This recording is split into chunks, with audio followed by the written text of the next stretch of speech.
Hola amigos from Ajijic in the lakeside area. Uh, Many of you know I recently got a green card and I'm now a residente. Okay, share with some people my experience, my personal experience, and a little bit about what some other people went through. And I was hearing a lot of things, and I need to go. First thing I do is go to the Mexican consulate website. Now, I be coming back and forth to Mexico as a snowbird on 180-day visas and for the last 4 years. And when I finally got my green card, now I've been always eligible. I always fit the criteria for becoming a resident in Mexico since I got here, but I finally did it. I started the process in late February by going and talking to an immigration attorney here. I did that about 2 weeks before I went back up to the States for 2 months. Now, getting an immigration attorney here was put my mind at ease, really put my mind at ease, because I was really concerned that the process would take a little bit longer, month or two or three longer than I actually did. Now, I'll tell you how what happened is once again, seeing this immigration attorney really put my mind at ease. I saw her about 2 weeks before I went back up to the States. I went up to the States on February 28th, and by seeing her, she told me what to do, bank statements to get to bring to the Mexican consulate up there, and all the proper documents, passport, etc.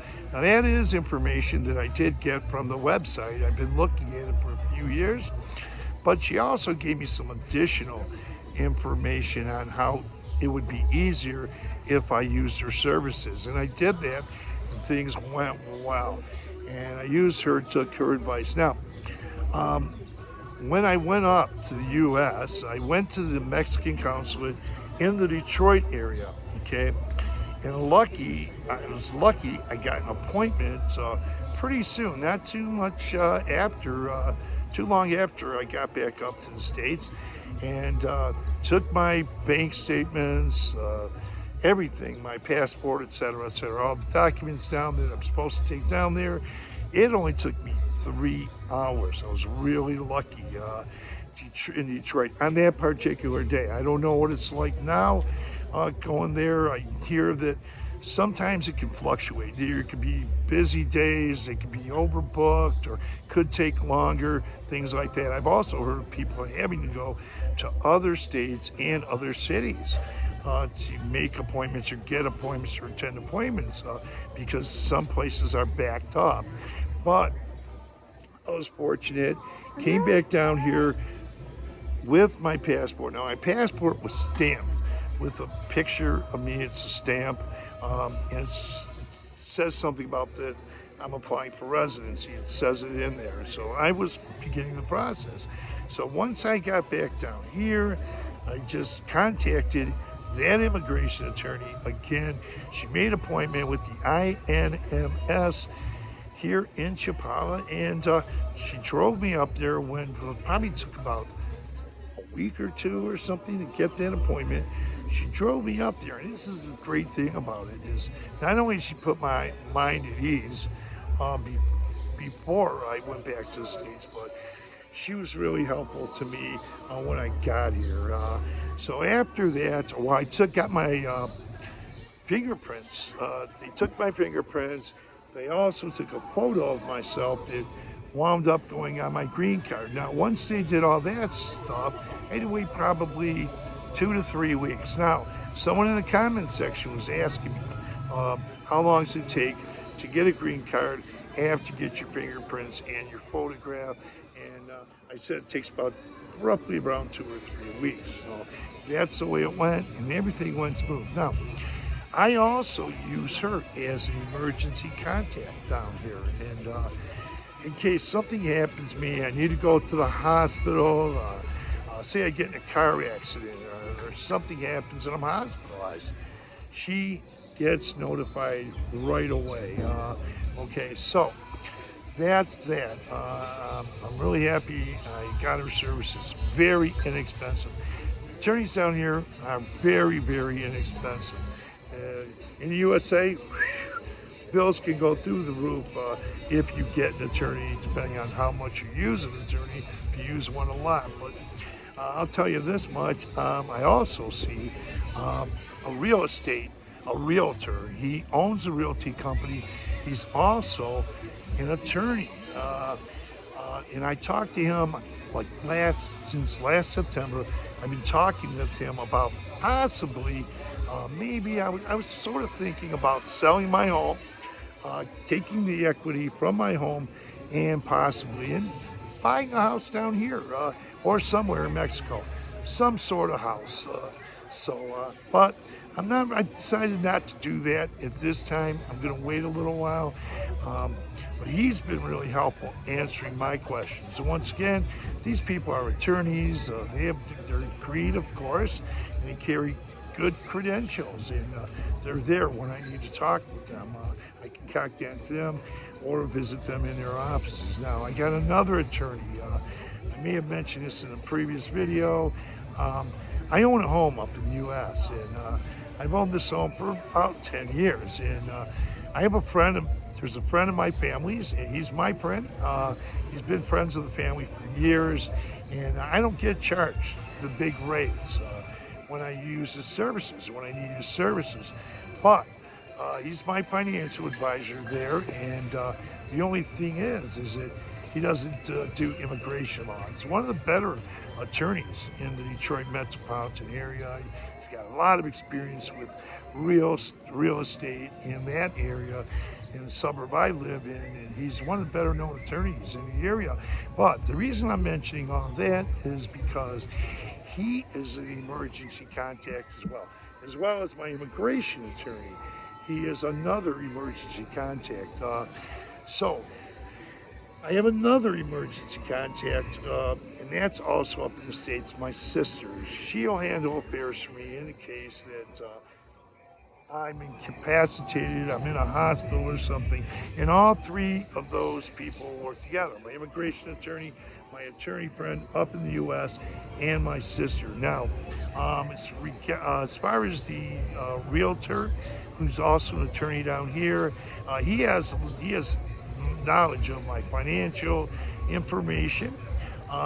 If I need his services here, I can talk to him anytime. He's there. He's qualified, of course, and he's just a great guy. I go visit him in his office. I met him in September, and I do refer people to both attorneys I use here. Now, am I a millionaire? Sounds like I got a lot.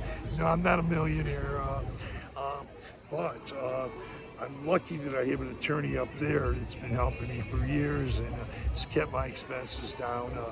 He's a friend of the family's, but also down here, the attorneys are so inexpensive. I mean, it's just a great thing. Now, by the people who are my emergency contacts, they can always contact each other and share information if they want to, and that's a good thing. So I feel pretty secure. I'm pretty secure that in case something happens to me, say I get in an accident, I have an accident, and I need to go to a hospital, I'm incapacitated, or I'm really badly injured or something, they can take care of business for me and help me out.